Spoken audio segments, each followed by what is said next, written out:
I did TV with Alex back when he was on Austin Access. Wait, were you did you film did you help film this? Real quick, we just watched this. Were you filming this? And I'm not going to tell you their address or who they are, but you ought to see how overgrown their house is. I mean, this is just ridiculous. We just Very watched nice this. little neighborhood over there, I will tell you. Oh my God, are you the camera guy? It's just crazy. Crazy. I think it makes me the maddest is how the paper countered with that story. No. We came out and did a story. But we just found this unearthed footage from 1995. Being harassed by the health department and environmental services, and 2 days later, you were with him in studio. Okay. Thing on the health department saying how wonderful they are, stopping crime, Yo. sewage, and helping the children in East Austin. Everything health. Like, he almost seems like a relatively normal guy in this clip. Like prior to frying his brain on you know, like steroids and stuff. Is there any way I can join? Yeah, you can jump over into the Discord, riverboat.gg/Discord. If you just type that in your browser, you'll get the invite. Hop into the Discord and get into one of the let's see, which room here? We'll do the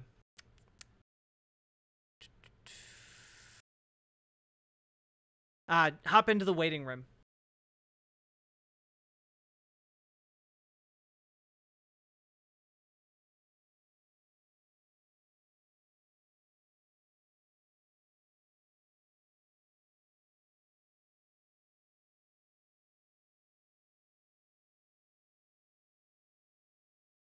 Beep boop.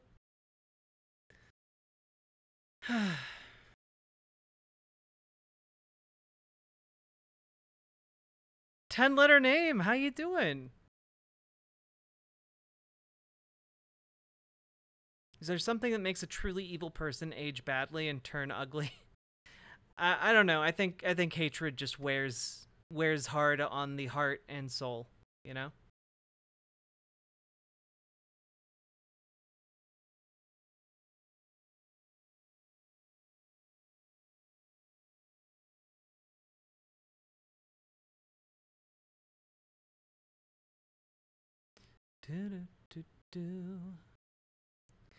The waiting room, by the way, is under based online content.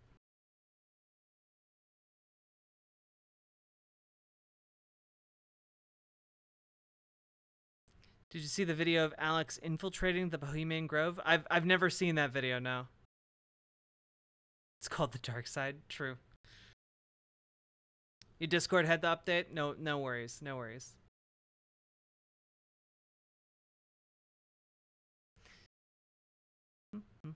My white name, shame.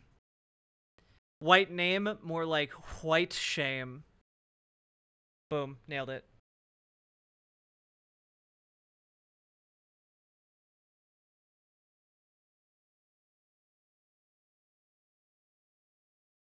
What was it again? Riverboat.gg/Discord. Just type that into your browser. You'll get the invite.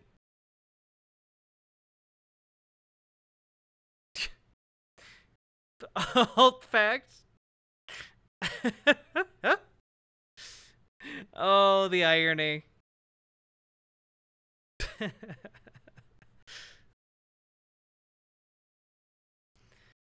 Oh, God. Oh, wait, now I understand young Alex here is complaining about overgrown vines and trees of a city councilor being a hypocrite because everyone else had to cut down their own overgrown greens. Yes.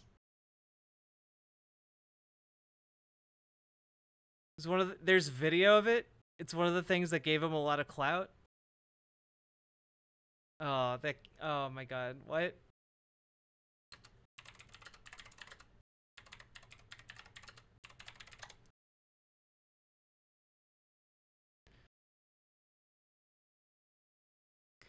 Yo, we got Puffin. I'm pulling him in, folks. Howdy. Hello.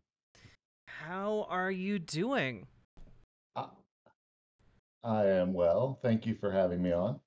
No problem. Do you have a name you prefer to go by? Pronouns? Just to start things off. He, him, I rid you of your H-white shame. and Rise and be a based I'm orange name. I go by a lot of different monikers. My name is Jason. I'm Puffin Joe on here, and crazy Batman fan everywhere else. Sounds good. I'm sorry, the text to speech just went off. Um, that great. But you worked with Alex Jones? So, I was a producer down at Austin Access throughout the 90s and into the early 2000s before I moved up to Oregon. Yeah. And so I had the good fortune of knowing a lot of people. I was around there when Robert Rodriguez edited El Mariachi Oh, cool. before he, of course, sold that and then remade it as the Antonio Banderas remake. Um, yeah, and we had a lot of fun. I actually started going down to this studio because I had moved to Austin, didn't know anybody, and I saw a lot of people doing late night live call-in shows, and I wanted to be a part of that. It looked like a lot of fun. So that's what I would do. I did a lot of live call-in shows. That was my forte. I produced quite a few different shows. I produced a Native American show on Sunday mornings. I produced a comic book and role-playing game show that was quite Whoa. popular. It almost got picked up by Fox at one Wait, point. wait. Um, How did a role playing game show take off in like '90s, early 2000s? That seems really ahead of um, its time. the role-playing part of it was actually quite hard because that's such a niche thing, even in the 90s. But the good thing was that we traveled around a lot to all the conventions in Texas, which at the time there were quite a few conventions all over the state of Texas. My favorite story about being in a gaming convention in Texas, we were at a gaming convention in Houston, and these guys come in one night. You know how you are when you're young and you go to a convention. You don't even bother about a hotel room. You go to a gaming convention and you just kind of, when it breaks for the night, you might find a couple of people and you kind of go out into Yeah, like the fringe hallway area of where the convention is, and you just kind of all kind of play games all night pretty much. because who Yeah. wants to sleep. And these guys come running in the middle of the night and they're like, "Hey, is anybody here from the convention?" We're like, "Yeah." And they're like, "Hey, we got this card game we want to show you guys. We got some sample cards here. You guys want to check it out?" We're like, "Yeah." And so they like start whipping out these cards, and they're like, "Well, we really don't have enough for you to make a deck, but here you can try them out with these." And we started playing and checking it out, and we're like, "Cool, this game is fun. What's it called?" And they're like, "It's called Magic." And we were like, "Cool." And yeah, I had sample Magic cards that I ended up just giving away because I Oh didn't even no. care. Oh Yeah, to this day, no. I regret it. That's a Um, retirement right there. yeah, no doubt. I gave away all my first edition Magic cards too because I never really even cared about it.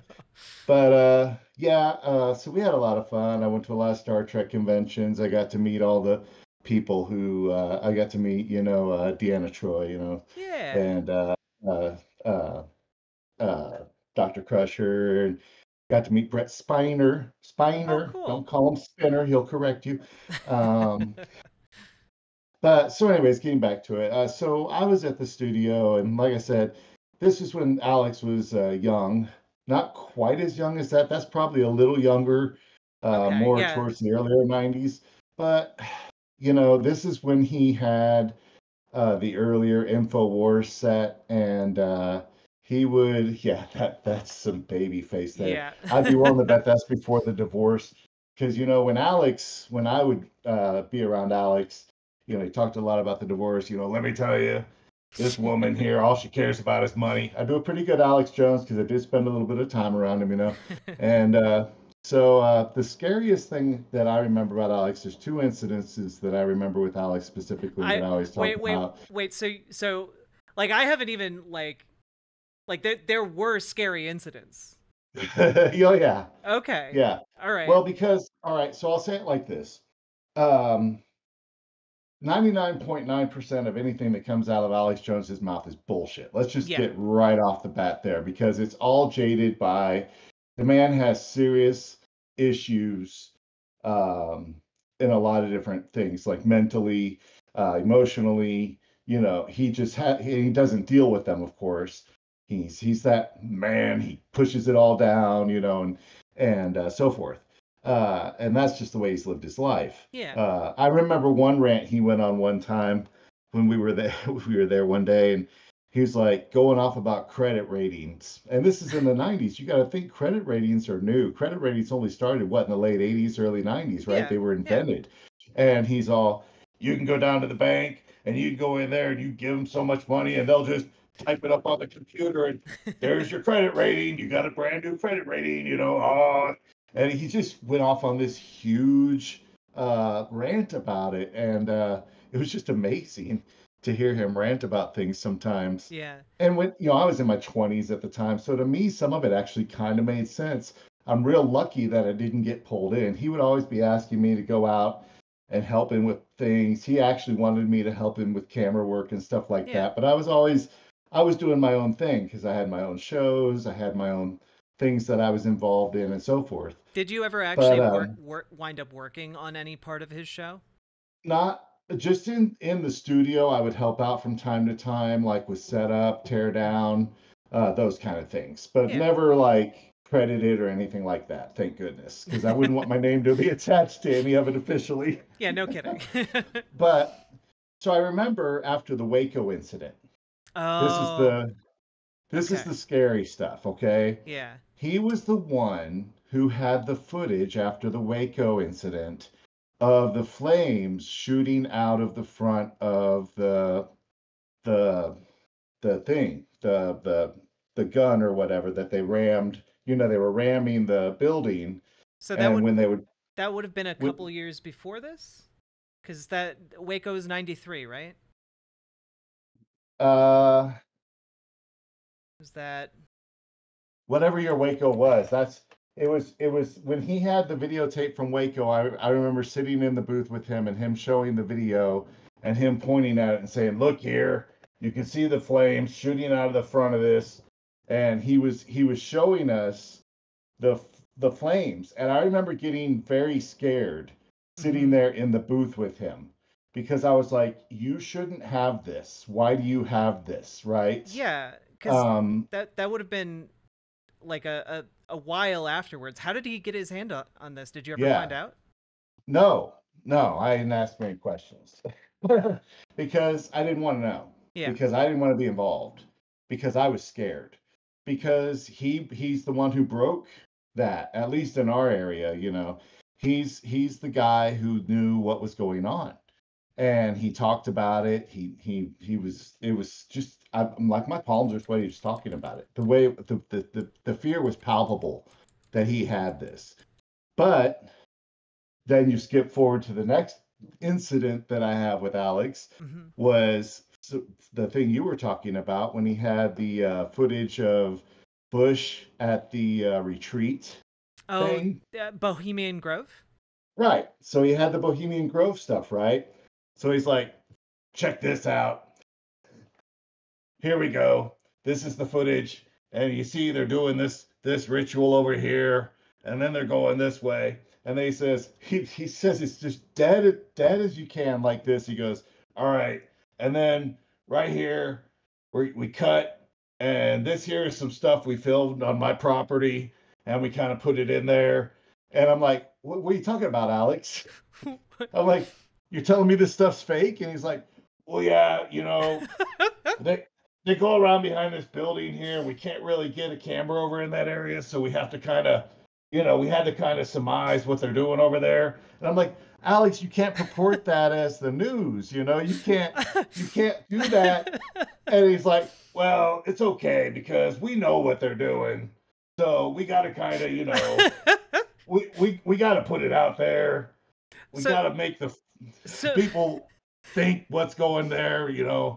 That's just Alex. And that was so yeah. his So reasoning was effectively like, oh well, everyone says they're doing like blood rituals, over there. So we just filmed fake ones.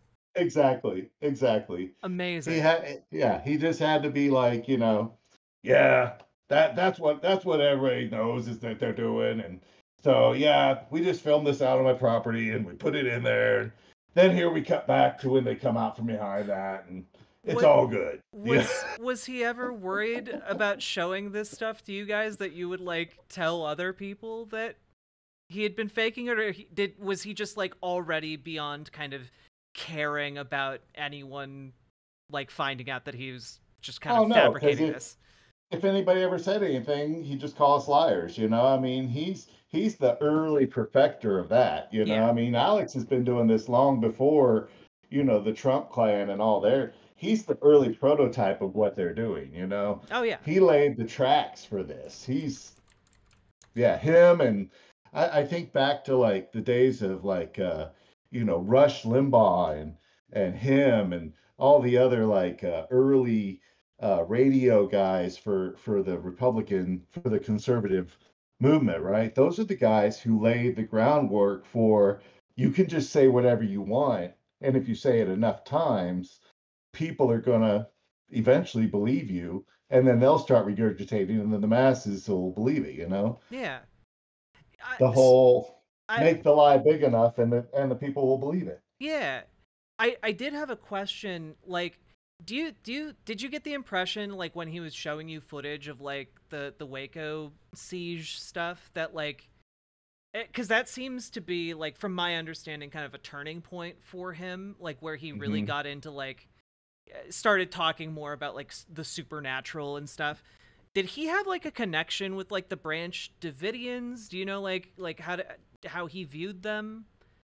Were No, they like the malevolent forces, or was like the government the malevolent force for no, him? he had the most severe hatred of Janet Reno and of course Clinton and all those anybody in that whole administration. Hmm. And I don't think it was 93. I think it was later than that, wasn't it? Because yeah, I think 93 was early on. I thought it was later than that, but still, yeah, he really had a deep hatred. Of course, women in power, that's going to be something he's going to rail against hard. Yeah. So, yeah, Huh. but yeah, that's Alex.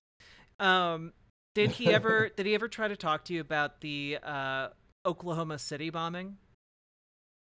No, no, he never No. really, no.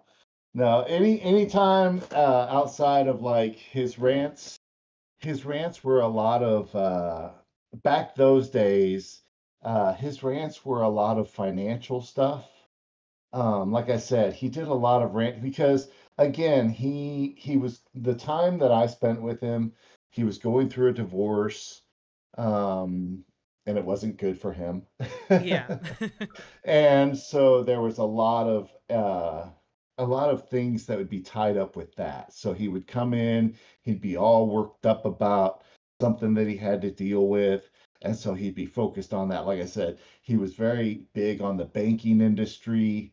He Yeah. did a lot of things about the banking industry and how they were all, it was all a sham. And if you had the right amount of money or you knew the right people, well, you could just do whatever you wanted and they would just be your best buddies. So, Yeah, like I know yeah. that when he talks about banking today, he often does like a lot of dog whistles and like Hmm. JQ, like gesturing.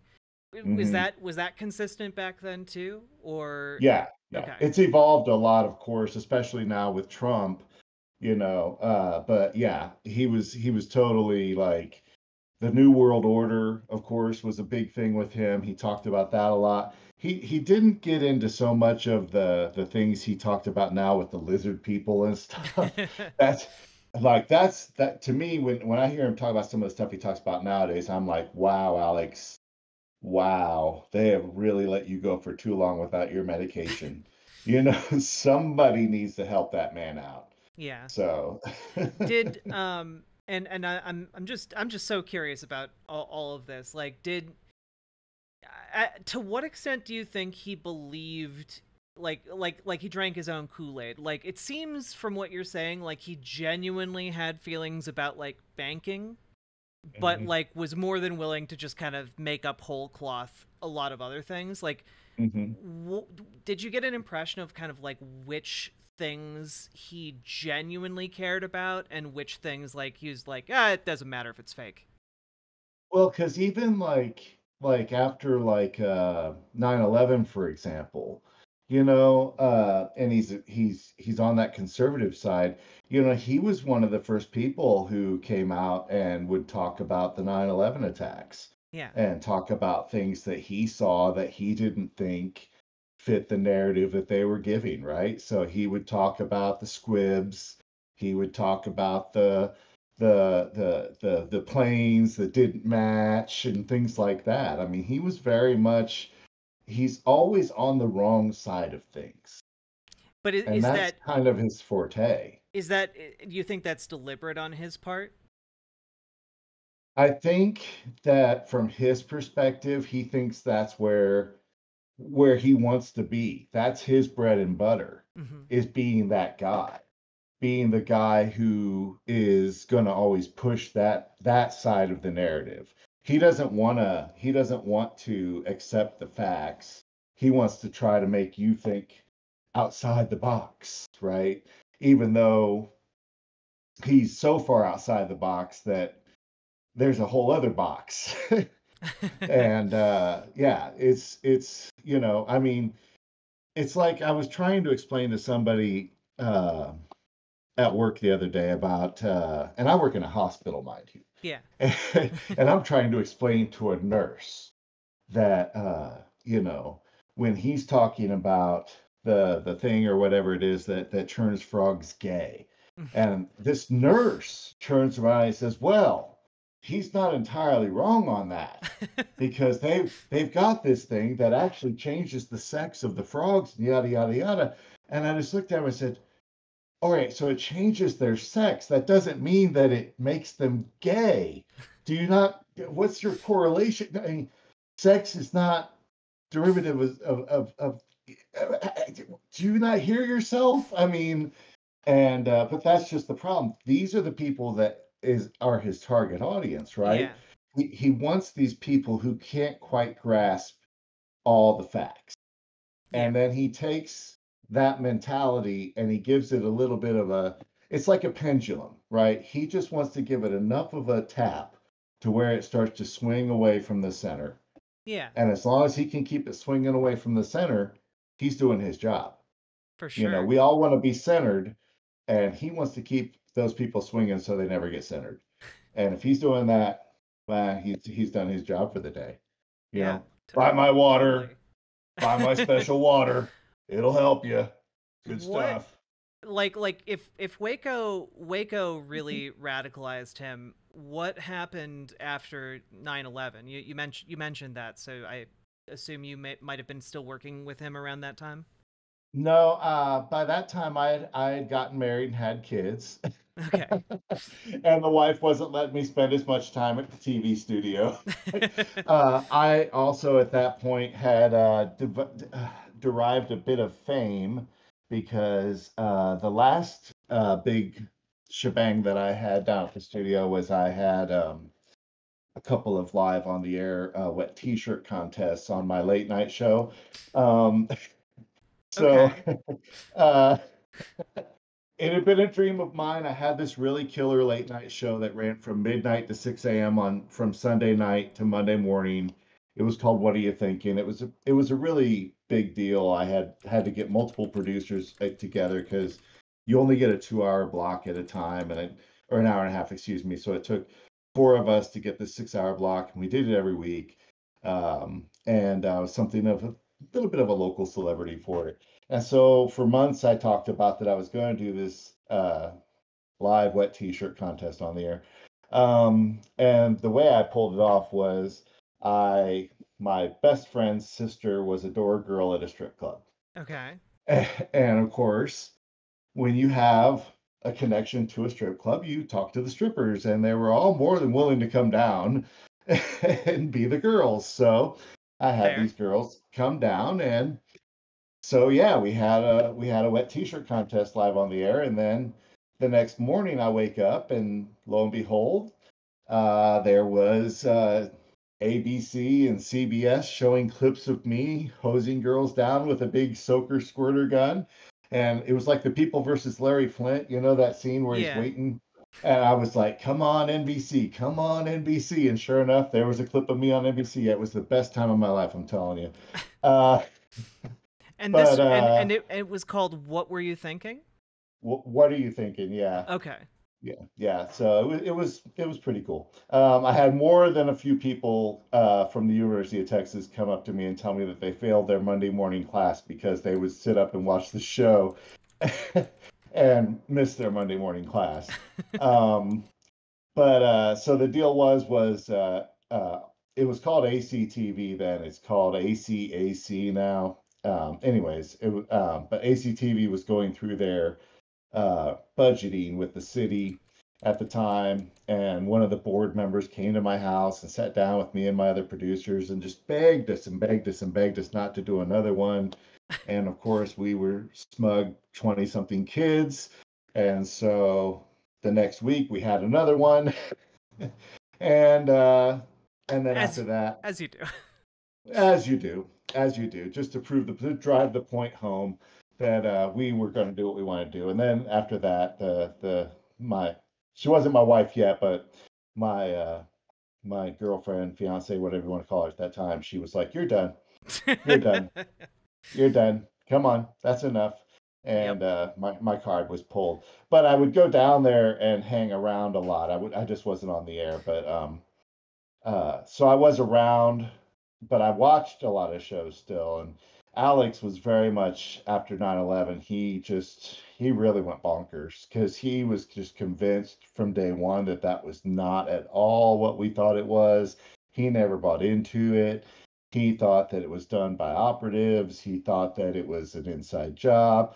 I believe it was Alex early on who was one of the people who brought up the fact that about the paper that Condoleezza Rice and the Attorney General, I forget his name, the guy who was the Attorney General at the time, also the year before 9/11, they wrote a paper in which they talk about the fact that the only way that the American people would get behind us going Mm. into another conflict was if we had a Pearl Harbor type of attack. Yeah. And they specifically say in that paper that that one of the things that might work is a plane crashing into a building. And so that's why they believe that it was a planned government thing, yada yada yada yada. Yeah. But Alex was one of the first people who brought that up. And so Well, from there, it just degenerates, of course. And, yeah. Alex was big into the birther thing on Obama, Yeah, you know, I think he also was like is a proponent of like the Oklahoma City bombing was like staged by the government too, like um Yeah, I don't remember that far back, but it wouldn't surprise me if he did because it's in his wheelhouse. yeah. He's all about the false flag narrative, again, it doesn't surprise me that he said the awful things that he said about the Sandy Hook um, Yeah, massacre, when you were seeing kind of all of that legal drama going down, like what goes through your head as somebody who like, at least worked in proximity to him for a while, like I Yeah, can't even imagine really. I just say that's just Alex. That's just Alex being Alex, I mean, and it's funny because especially when I'm talking to conservatives and I try to tell them, I know this man. I knew this man. I've sat in a room with this man. I've talked with this man, and I can tell you why he thinks this way, why he acts this way, and then they'll be like, "So what?" You know, he's still telling us the truth, and I'm like, "No, he's not." they still will not accept that someone who knows him, you know, is telling you, "Hey, he's conning you," you know, and they'll just be like, "Well, I believe him. I'm gonna believe him," you know, Yeah, like and it's they've drank the Kool-Aid, of course. It's just that thing, you know. yeah, the I'm sure there were people who tried to warn people about Jim Jones who were like, "Hey, we know this guy. This guy's awful. Don't go with him." And they were like, "No, but we have to because he's so great," you know? How many people know the truth about Trump and have been telling people, "Hey, look, you know, how many people have come out and said, I've worked for the man, I've done this, and, you know, all of these things," and then they just refuse to believe them. Oh, you're just bitter, or oh, you're just this, or I have nothing between me and Alex Jones for me to say anything about him. yeah, You know, I'm just a guy who had TV shows at the same studio as him, and I did some work on like helping strike his set, helping set him up. I sat in the booth a couple of times when he was on the air, and a couple of times he showed me some video that he had that kind of freaked me out, and we had some conversations. That's all we had. I have no reason to sit here and be like, you know, yeah. anything. You know, Did he doesn't owe me money. You know, he didn't, you know, yeah. we never had a fight over a woman or anything like that. You know what I mean? Like, Yeah, yeah. I am curious, did you ever get any idea where he would get like some of the footage he was getting? well, he had, even then, he had a lot of people who worked for him. Yeah. Like, you know, he was building something from the beginning. That was the thing about ACTV was we had a lot of people. I mean, in the early days there, because in the 90s was really the boom time for Austin Access. I mean, we had people who left there and really went on to do great things. Robert Rodriguez is probably the biggest one. You Yeah. know, a lot of people don't realize that Robert Rodriguez would do what's called pharmaco studies. We Mhm. have this place in Austin called Pharmaco where you can check yourself in to do. They basically test medications on you, right? And and then sometimes you'll be in for a week, sometimes you'll be in for a month, and depending on the length of the study, you make more and more money, right? Well, he would do the long ones like for a month, and he'd make like 3 grand or however much. And Damn. then he would take that money and he'd go down to Mexico and he'd work on the El Mariachi, right? Mhm. And while he was doing that, um, while he was doing that whole thing, he would come into Austin Access and he would walk around and the people that he knew, he'd be like, "Hey, I'm getting ready to go down to Mexico and work on my movie. You want to come down there and help out? I could use another videographer. I could use a guy to do sound. I could use a guy to do this." And a lot of people were like, "Nah, I'm good." You know, nobody wanted to go down to Mexico. Well, lo and behold, everybody who helped him with Errol Mariachi now work in his studio, right? Mhm. So stupid people who said no don't have that job, right? Yeah. But I mean, we had what was her name? Lydia. There was a lady named Lydia who ended up leaving our studio and going out to California, and she did Lydia Live out in California and became mildly famous. But you know, we had different people come through for different reasons, and it was kind of a joke that people came to Austin Access to kind of try to jumpstart their career. I know, like I said, my comic book show was actually watched by Fox, by producers from Fox Television, and they were interested in it at one time. My Native American talk show, because it was on and popular, and I won a couple of different awards for it, it was on and popular at the same time as Dances with Wolves. And Kevin Costner came through Austin at one point in time, and he was watching my show. I got word that he liked my show and was Wow. interested in it. I never heard anything of it, nothing ever happened of it, but just even to get that kind of rumor floating about was awesome, you Yeah. know, and so, you know, people didn't just come to Austin Access. I mean, we had better equipment in our studios than our local NBC affiliate had in theirs. Mhm. That's We crazy. had we had, because it was all provided by the local cable station, the local cable affiliate, excuse me, which at that time was Austin Cablevision, which then became Spectrum.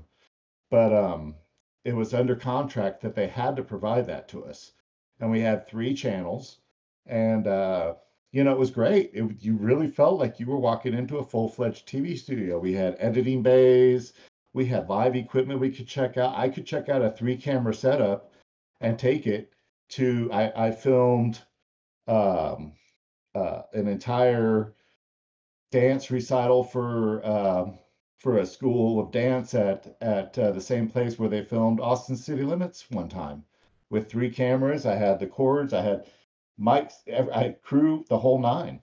I mean, you could do pretty much anything you wanted to. That's pretty Uh, cool.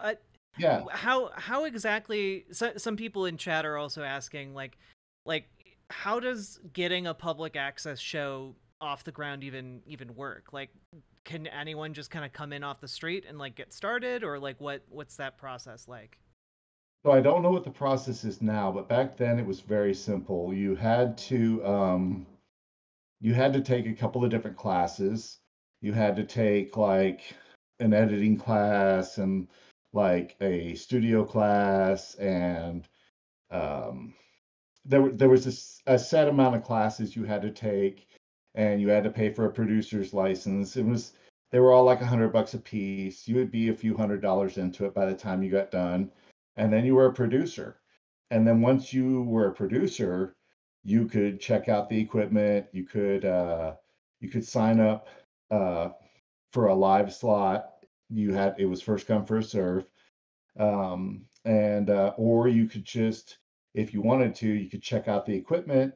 You could make your tape. You had to follow the rules as far as how you created your tape. You had to have bars on the beginning. You had to have a slate. You had to have, you know, a whole uh, program that fit the certain time and all of this. And then you could turn in your tape and just do a tape program.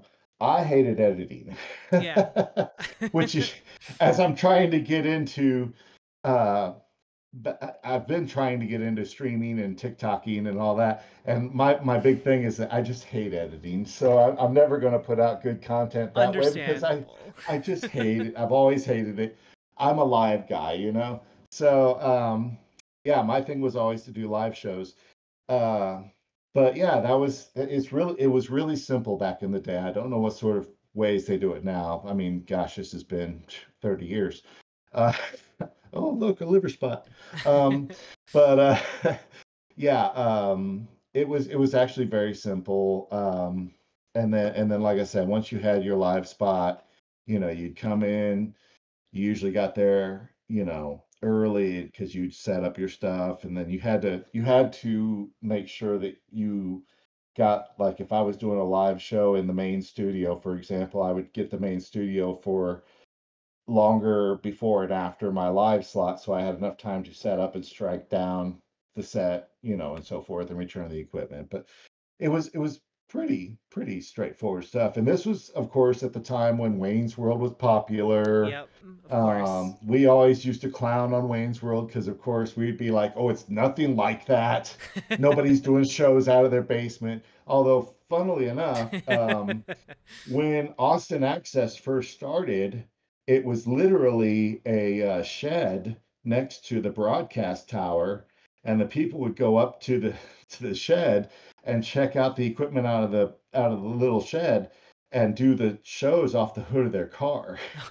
That Stuff like that, because okay. they didn't Yeah. have any, they had nothing to start with. And then they built them this beautiful studio, and we had all this great equipment. My shows were always open to the public. So, which was complicated to do when you're doing them from midnight to 6 a.m. Yeah. Because, security hated it because 3 in the morning, they've got people coming up there wanting to come in. They have to get up and open the door and make them all sign in. But my lives were always open to the public so people could come in, because my thing was it was an open mic type situation. Yeah. And so people could call in, and I would let them just call in and just vent, talk about whatever. Of course, We Was didn't this screen our calls, was this so for the Native American talk show or no, the comic book show? this was for the late night show. Okay. The Native American talk show was very strictly regulated. We did it was live as well, but we did a lot of taped pieces. So that was just playing taped Okay. pieces while we were live. Um, we went to a lot of powwows. We covered a lot of interesting pieces. Like we covered at the time when we were doing that show, one of the things that we won an award for was we went up to Oklahoma and we covered a bunch of um, the Native Americans that would use the brown paper bag and the spray paint to huff, Oh, yeah, yeah, yeah. because it was a really big deal. So we covered about addiction and things like that. And it was very sad because you'd walk right up to them hey, can we talk to you for a minute? And then we'd be talking to them and we'd start asking them questions about it. And they would flat out deny that they did it. And their noses are silver or gold. Oh Silver and boy. gold were the two that they would do the most common because it got them the highest. And they would sit there and they would flat out deny it. And it was so sad. And then we, of course, we had different guests on a lot on that show where it was people talking about tribal issues and things like that. There were a lot of different tribal issues going on in and around Austin and Travis County, which is where Austin is situated, and so forth. So you know, Yeah. that was a very regulated show.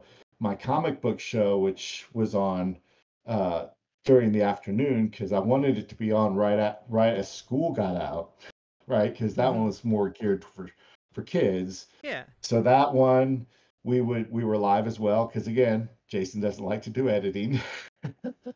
So that one, we would do comic book news. So I had, and you got to think this is all, I know it'll be hard to fathom. This is all pre-internet. Yeah. So I was lucky that I was sponsored by a local comic book shop.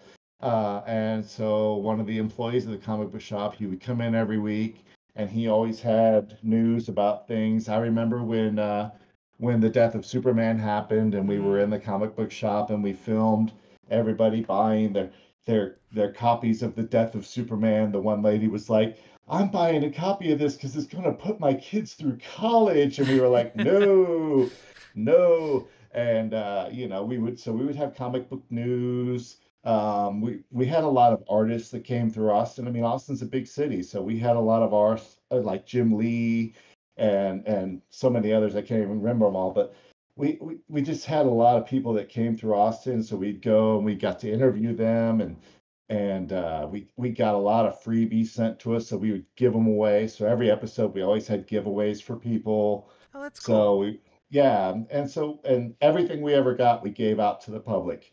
So kids loved it because so we'd always have people showing up to the studio while we were on the air to pick up stuff, and it was a good time, Yeah. and but the late night show is where things got a little wild and a little funky. So. There was a question in chat about, and I don't know why exactly, about if you think there's any video left of Alex Jones on New Year's Eve in 1999. I don't know why they're asking that, but it's been asked a few times. I don't know. I'm pretty disappointed actually about the lack of stuff that's made it over to YouTube. Like I've tried to find myself on there and I've only found a couple of snippets. Hmm. Um, but I've never looked for Alex on YouTube, but YouTube has there's some people who've videotaped because there were a lot of people who used to call in and see what they could get away with saying before they would get hung up on. So Yep. you can find those are the people who have put their stuff on YouTube mostly. Um, but yeah. Okay.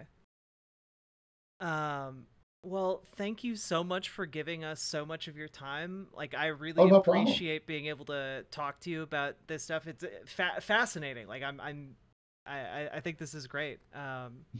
And what what are you working on now? If you have anything you want to plug or your socials or anything like that, feel free. No, I appreciate that. I'm really not working on anything. I'm just you know, an old guy now, happily married and doing my work at the hospital. I have my Twitch account here, but I'm not really doing much with it. Over on Twitter, I'm Crazy Batman Fan. I've got 11K plus followers there, but you know, Twitter's kind of going the way of the dodo ever since Musk got in there. It's such a mess. Oh my Yeah. God. Oh, it's so awful. It used to be so much fun. If you do find me on there, you'll notice that there's a whole lot of videos of me with the Chiba. But you know, that's the old Jason. Yeah. Well, like if you ever do start streaming and doing more stuff, please reach out. I'm sure people would love to follow you Yeah. doing whatever you're doing. If anybody here is on TikTok, I would really appreciate follows there. I'm the real Crazy Batman Fan on TikTok, and I'm trying to get enough followers to go live there. I'm getting ready to have bariatric surgery in about a month, and I'm gonna really start making a lot of content for that because I want to share my journey with that because I think it's important for people to see you know, that journey. And so I'm going to try to share it as much as I can and be honest about what happens with it. I know others have, and I certainly don't think I'm the first, but yeah. Well, there we go. I shared your TikTok in all the chats, and good Oh, luck with your surgery. thank you. And thanks for having me on. I appreciate it. Yeah, anytime you want to come back, I'd love to have you. All right. I'll hit you up. You have a good one. Oh, you too. Bye.